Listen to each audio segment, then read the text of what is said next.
Hello students, welcome to Pharmacy Notes by US. Today we discuss the most important MCQs which is mostly asked in pharmacist and GPET type of examination. So let's start. So first question is choose the incorrect combination, यानी कि इनमें से incorrect combination कौन सा है वो अपने को चूज करना है। अगर आप क्वेश्चन को ध्यान से देखें तो ऑप्शन है रस्सा, मैदा, ममसा एंड मज्जा। तो अगर अपन इसको मेडिसिन सिस्टम्स में प्रीवियस वीडियोस में याद करें तो मैंने आपको आयुर्वेदिक सिस्टम में पढ़ाया था कि उसमें 3 थ्योरीज होती हैं। एक होती है पंचशील थ्योरी, एक त्रिदोष थ्योरी और सप्त धातु थ्योरी, जिसमें जो बॉडी है वो इन 7 धातुओं से मिलकर बनी होती है। तो इनमें से रॉन्ग कॉम्बिनेशन है जो कौन सा है। तो अगर अपन 7 धातुओं को याद करें तो ऑप्शन थे रस्सा, रक्ता, मैदा, ममसा, मज्जा, शुक्रायन, अस्थि। जिसमें रस्सा था प्लाज्मा या लिम्फ को रिप्रेजेंट कर रहा है, रक्त है जो ब्लड को, मैदा इज फॉर एडिपोज टिश्यू और फैट, ममसा फॉर फ्लैश एंड मसल्स, मज्जा for bone marrows and nerve tissues, शुक्र फॉर रिप्रोडक्टिव सिस्टम एंड अस्थि फॉर बोन्स। तो अगर इनमें से कौन सा है जो कॉम्बिनेशन है जो सही नहीं है, तो बात करते हैं सबसे पहले रस्सा की। तो रस्सा का मतलब अपन ने पढ़ा था लिम्फ या फिर प्लाज्मा, बट यहाँ पे दे रखा है ब्लड जो कि क्या था, रक्त। सेकंड है मैदा एडिपोज टिश्यू, थर्ड इज ममसा मसल्स, मज्जा for nerve and bone marrow. तो ऑब्वियस है आंसर कौन सा इनकरेक्ट है, ए रस्सा ब्लड, क्योंकि रस्सा इज नोन एज लिम्फ और प्लाज्मा। तो आंसर इसका होगा A. Next question is by product of धातु सकृत मीन्स, यानी कि जो धातु उसका बाय प्रोडक्ट होता है सकृत, उसका मतलब क्या होता है। तो जो सप्त धातु थ्योरी थी उसके अंदर मैंने बताया था कि जो सारी की सारी धातुज हैं वो अपनी बॉडी के अंदर एक प्रोसेस में रहती है, मेटाबॉलिक प्रोसेस में। तो उसके चक्कर में वेस्ट प्रोडक्ट्स भी बनते हैं, और वो वेस्ट प्रोडक्ट 3 तरीके के रहेंगे, फीकल मटेरियल होगा, यूरिन होगा और स्वेट होगा। तो उनको जो आयुर्वेद है उन्होंने कुछ दूसरे नाम से बताया था। तो जो फीकल मटेरियल है उसका उन्होंने कहा था सकृत, श्वेत को कहता था स्वेदा एंड यूरिन को बोला था मूत्र। तो यहाँ पूछा जा रहा है सकृत का मतलब क्या है। तो ऑब्वियस है सकृत का मतलब होगा फीकल मटेरियल, यानी कि जो बाई प्रोडक्ट है सकृत, it is known as faeces. तो right answer is A faeces. blood is the incorrect combination and fecus is the known as sakrit, a byproduct of dhatus. Question is नाड़ी परीक्षा, मूत्र परीक्षा, स्पर्श, शब्द, मल, जीवा, दृक, which mean is आकृति, estimation, knowledge is known as, यानी कि इन सब की जो estimation है उसको अपन क्या कहते हैं। तो अगर अपन बात करें तो आयुर्वेदा सिस्टम के अंदर या बाकी जितने भी मेडिसिन सिस्टम है उसके अंदर अधिकांश में इनके थ्रू ही है जो कि डायग्नोस किया जाता है कि जो पेशेंट है उसको बेसिकली डिजीज क्या है, तो उसे किस नाम से जाना जाता है, या इस सारी की सारी जो एस्टिमेशन है उसे अपन क्या कहते हैं। ऑप्शंस हैं 8 पॉइंट डायग्नोसिस, अष्ट साधना परीक्षा, C both A and B and D none of the above. तो अगर अपन आयुर्वेदिक सिस्टम की बात करें तो उन्होंने इस तरीके की जो टर्म्स है वो दी थी, और उन्होंने ये कहा था कि इसे या तो अपन 8 पॉइंट डायग्नोसिस कहेंगे या फिर अष्ट साधना परीक्षा, यानी कि इन 8 साधनों से अपन ये परीक्षा करते हैं कि जो पेशेंट है उसे किस तरीके की डिजीज है और इस हिसाब से उसको ट्रीट किया जाता है। तो इसका आंसर होगा C both. Next question is in treatment of Ayurveda system in purification process बस्ती मीन, यानी कि जो बस्ती है उसका मतलब क्या है। तो अगर अपन याद करें आयुर्वेदा सिस्टम के अंदर तो उन्होंने 5 तरीके के प्यूरिफिकेशन मेथड बताए थे। स्नेहा विच मीन्स मसाज, वमन विच मीन्स वॉमिट, स्वेदन विच मीन स्टीमिंग, विरेचन मीन्स परगेशन एंड बस्ती मीन्स एनिमा। तो यहाँ पे क्या पूछा जा रहा है कि बस्ती है उसका मतलब क्या है। तो बस्ती यानी कि एक तरीके से एनिमास लगा के जो फीकल मटेरियल है उसको डिस्चार्ज किया जाता है और बॉडी को प्यूरिफाई किया जाता है। तो इसका आंसर होगा C enema. Answer 8 point diagnosis और अर्थ सत्ता परीक्षा is for this estimation and enemas is also known as basti in Ayurvedic system. Next question is choose the correct combination, यानी कि इन जो प्यूरिफिकेशन प्रोसेसेस हैं इनमें से सही कॉम्बिनेशन कौन सा है। ऑप्शन है स्नेहा विच मीन मसाज, वमन which mean vomit, virechana means purgation and D all of the above. तो अगर आप देखें तो सबका मतलब सही है। स्नेहा मतलब मसाज होता है, vamana means to vomit, virechana means purgation and D all of the above. तो आंसर रहेगा इसका D all of the above. Next question is, who is the father of natural history? Sorry, this is the father. Who is the father of natural history? यानी कि जो natural history है उसके father कौन थे। Options की अगर अपन बात करें एरिस्टोल, लेम मैरी, पैरसेयस and none of the above. तो ऑब्वियसली इसका आंसर होगा एरिस्टोल गॉलन which is known as father of natural history. Here are the answers. Next question is select the correct combination for akhlat humours, यानी कि इनमें से जो करेक्ट कॉम्बिनेशन है अखलत या ह्यूमर्स के वो कौन से हैं वो सेलेक्ट करने हैं। तो अगर मैं आपको ये कहूँ कि अपन ने यूनानी सिस्टम के अंदर पढ़ा था कि 4 तरीके के अखलत या ह्यूमर्स होते हैं। और ये हैं जो कि एक तरीके से हिपोक्रेटिक थ्योरी में बताया था यूनानी सिस्टम के अंदर कि ये हैं जो कि सारे के सारे बैलेंस होते हैं, तब बॉडी है जो कि हेल्दी होती है। तो इनमें से सही कॉम्बिनेशन क्या है? तो उन्होंने 4 जो अखिलत या ह्यूमर्स बताए थे वो थे दम, बलगम, सफरा एंड सौदा, जिसमें दम का मतलब बताया था ब्लड, बलगम यानी कि phlegm and safra means yellow bile and sauda means black bile. तो ऑब्वियस ये चारों के चारों सही हैं, तो इसका आंसर होगा all are the correct answer D. Stage which arkan और element combination help to develop organ, यानी कि इनमें से कौन से जो और एलिमेंट्स हैं जो कि जो ऑर्गन है उसको डेवलप करने में हेल्प करते हैं। तो एलिमेंट्स की अगर अपन बात करें तो 4 तरीके के बेसिक एलिमेंट्स या अरखान होते हैं, air, fire, earth and water. तो उनमें से दो दो के कॉम्बिनेशन में है जो कि एक एनर्जी को प्रोड्यूस करने में हेल्प करता है और दूसरा है जो कि ऑर्गन को डेवलप करने की यूज करता है। तो यहाँ पे पूछा गया कि ऑर्गन को डेवलप करने के लिए कौन यूज आते हैं? तो ऑब्वियस है जो ऑर्गन को डेवलप करते हैं वो होते हैं अर्थ एंड वाटर। तो इसका आंसर होगा B, earth and water help to develop the organ. Basically जो अर्थ एंड वाटर हैं ये cold and dry and cold and moist quality के होते हैं, और इसके अंदर जो ह्यूमर्स होते हैं वो होता है black bile for earth and phlegm for water.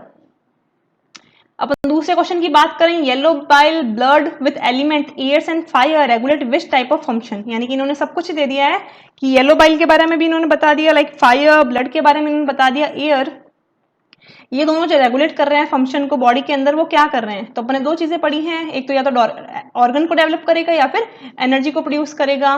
तो जो अर्थ एंड वाटर है वो क्या कर रहे थे? वो ऑर्गन को डेवलप करने की कोशिश कर रहे थे। तो जो फायर है वो क्या करेगा? ऑब्वियस एनर्जी प्रोड्यूस करेगा। तो आंसर इसका होगा B, they produce the energy, यानी कि जो एयर एंड फायर एलिमेंट है in humoral blood and yellow bile produce the energy. तो answer is B. Answers earth and water develop organ while energy is produced by air and fire. Next question is उम्र तेबिया is principle of which medicine system, यानी कि उम्र तेबिया की अगर अपन बात करें तो ये किस सिस्टम से रिलेटेड है? ऑप्शन है आयुर्वेदा, सिद्धा, यूनानी। तो अगर अपन बात करें तो उम्र तेबिया एक्चुअल में जो 7 वर्किंग प्रिंसिपल थे अरेबियन के या फिर यूनानी सिस्टम के जो थे अरखान, मिजाज, अखलत, अंजा, अरवा, कुआ एंड अफल, ये सारे के सारे हैं जो कि यूनानी सिस्टम ने दिए थे, जो कि बताया था कि एक तरीके के ये जो 7 प्रिंसिपल्स हैं जो कि बॉडी को बैलेंस करने के काम आते हैं। तो आंसर इसका होगा सी, यूनानी सिस्टम। नेक्स्ट इज इन उम्र तेबिया अंजा मीन्स, यानी कि जो उम्र तेबिया के जो 7 प्रिंसिपल थे उनमें से एक शब्द था अंजा, उसका मतलब क्या है? ऑप्शन है organ, element, humour and spirit. तो अंजा है उसका मतलब है ऑर्गन। तो आंसर इसका होगा A, organ. Next question is choose the correct combination, यानी कि जो उम्र तेबिया है उसके अंदर जो प्रिंसिपल्स थे उनका करेक्ट कॉम्बिनेशन कौन सा है वो अपने को चूज करना है। ऑप्शन है arwah means spirit, quwa means power, afal means function and D all of the above. तो ये जो तीनों है वो सही हैं, तीनों का मतलब एकदम सही लिखा रखा है कि अफल मतलब फंक्शन होता है, अरवा मीन्स स्पिरिट होता है एंड क्यू मतलब होता है पावर। तो आंसर होगा इसका D, all of the above. Rumia tabia is a system included in Unani system.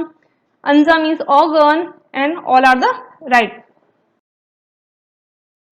Next is in यूनानी सिस्टम डाइटोथेरेपी मीन्स, यानी कि जो यूनानी सिस्टम है उनमें जो डाइट थेरेपी है उसे किस तरीके से बोला जाता था? तो ऑप्शन है इलाज बिल तदबीर, इलाज बिल गिजा, इलाज बिल दवा एंड इलाज बिल याद। तो जो डाइटोथेरेपी है उसे बोलते हैं इलाज बिल गिजा। बाय इलाज बिल तदबीर की बात करें तो it is a regimental therapy जिसके अंदर स्वेटिंग, यूरिन, एक तरीके से प्यूरिफिकेशन किया जाता है। इलाज बिल गिजा के अंदर डाइट थेरेपी ट्रीटमेंट किया जाता है। इलाज बिल दवा के अंदर है जो कि फार्मा थेरेपी या फिर ड्रग थेरेपी की जाती है, और इलाज बिल याद के अंदर सर्जरीज का इंट्रोडक्शन रहता है। तो answer is B, ilaj bil ghiza. Next question is similia similibus curentur is the principle of this system. इसका मतलब है लाइक क्योर लाइक, यानी कि सेम है जो सेम को क्योर करने के काम आता है। ये किसका प्रिंसिपल है? तो अगर अपन याद करें तो लाइक क्योर लाइक मैंने आपको बताया था it is a system of homeopathy. तो आंसर इसका रहेगा ए, homeopathy. Ilas Giza is a dietotherapy in Unani system, while simile symbolus cure or like cure by like is a system of homeopathy. The next question is the organ of medicine compiled by, यानी कि जो book थी organ of medicine वो किसके through है जो कि compile हुई थी? तो ऑब्वियस है, जो साइंटिस्ट थे समल हैनमन, उन्होंने इस बुक को लिखा था। तो आंसर इसका रहेगा A, Samuel Hahnemann. Next question is which system have same principle as Ayurveda, यानी कि इनमें से कौन सा मेडिकल सिस्टम है जिसमें जो प्रिंसिपल्स हैं लाइक त्रिदोषा थ्योरी, पंचशील थ्योरी और सप्त धातु थ्योरी उसी की जैसे है, जो कि सिमिलर जो प्रिंसिपल्स हैं वो रहते हैं। ऑप्शंस हैं सिद्धा सिस्टम, चाइनीज सिस्टम, यूनानी सिस्टम एंड एरोमा सिस्टम। तो इसका आंसर रहेगा ए, सिद्धा सिस्टम, क्योंकि जो सिद्धा सिस्टम है उसके अंदर ये बता रखा है कि यहाँ पे भी जो है त्रिगुण रहेंगे, और जो सिद्धा सिस्टम है वो भी अटेनमेंट ऑफ परफेक्शन की तरफ है, जिसके अंदर 2 मैटर्स एंड प्लस एनर्जी के बारे में बता रखा है, जो कि काफी ज्यादा आयुर्वेदा सिस्टम से मिलता हुआ है। Next question is in decimal scale drug solution ratio is, यानी कि यहाँ पे बात आ रही है पोटेंसाइजेशन की, यानी कि डाइल्यूशन की, और उसके अंदर भी जैसे अपने 3 चीजें पढ़ी थी, डेसिमल पढ़ी थी, सेंटीसिमल पढ़ी थी। तो उसके अंदर जो डेसिमल है उसके अंदर जो डाइल्यूशन फैक्टर है वो किस तरीके से रहता है। तो डाइल्यूशन फैक्टर के अंदर अपन ये पढ़ा था कि जो डेसिमल है उसके अंदर 1 पार्ट तो रहता है ड्रग का, बाकी जो 9 पार्ट हैं वो रहते हैं उस सॉल्यूशन के जिसके अंदर उसको डाइल्यूट करना है। तो इसका आंसर रहेगा A, 1:9, while 1:99 it is for centesimal. Samuel Hahnemann compiled the book Organon of Medicine. Siddha system is just related to or matching to Ayurveda system, and 1:9, यानी कि 1 part is drug and 9 part is the solutions is a decimal scale of potentization. Next question is in yin and yang theory is a principle of which system, यानी कि जो yin and yang theory है जिसके अंदर जो ये किस principal पे बेस है या जो किस सिस्टम का है जो कि प्रिंसिपल है। ऑप्शन है Chinese system, Ayurveda system, Siddha system and none of the above. तो चाइनीज सिस्टम में अपन ने बात की थी कि जो यीन एंड यांग प्रिंसिपल है उसके हिसाब से जो यूनिवर्स है वो 2 साइड से मिलके बना है। एक है यीन जो रिप्रेजेंट करता है डार्क अर्थ मून, और यांग जो रिप्रेजेंट करता है लाइट हेवन एंड सन, यानी कि इसका आंसर होगा जो यीन एंड यांग थ्योरी है वो प्रिंसिपल किसका है, चाइनीज सिस्टम का। तो आंसर इज ए।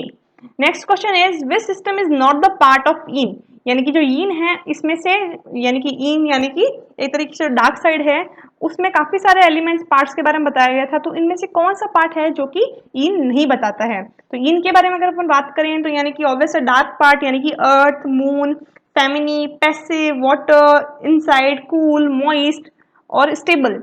बट इसके ऑपोजिट जस्ट हो जाएगा यांग, यानी कि एक्टिव है, शाइनिंग है, सन है। तो ऑप्शन की अगर अपन बात करें, ऑप्शन से dark, moon, earth and active, तो ऑब्वियस है इसका आंसर होगा डी, एक्टिव, यानी कि ये यांग पार्ट है, इट इज नॉट यीन पांग। Chinese system's principle is yin and yang theory, and yin is related to earth, dark and moon, but not to active. Active is yang part.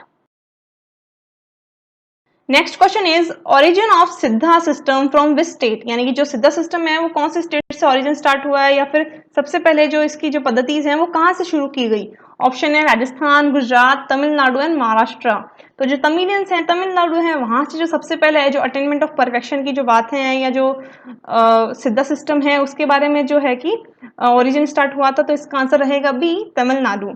Next question is in Japan Chinese system known as, यानी कि जो Japan है जहाँ पे जो Chinese system of medicine है वो किस तरीके से जाना जाता है। ऑप्शन से है Japanese system, Chinese system, Kampo system and none of the above. तो जो चाइनीज सिस्टम है यानी कि जो चाइनीज सिस्टम ऑफ मेडिसिन है जब वो जापान और कोरिया में पहुंचा तो उसका नाम चाइनीज सिस्टम से चेंज होते हुए कैम्फो सिस्टम हो गया था। तो इसका आंसर होगा सी, कैम्फो system. His answer, Tamil Nadu is the main origin of Siddha system, and Kempo system is another name of Chinese system in Japan. Question is choose the correct one of yin यानी कि Jong theory, यानी कि इनमें से कौन सा है जो कि yin या फिर जोंग थ्योरी है उसके लिए करेक्ट है।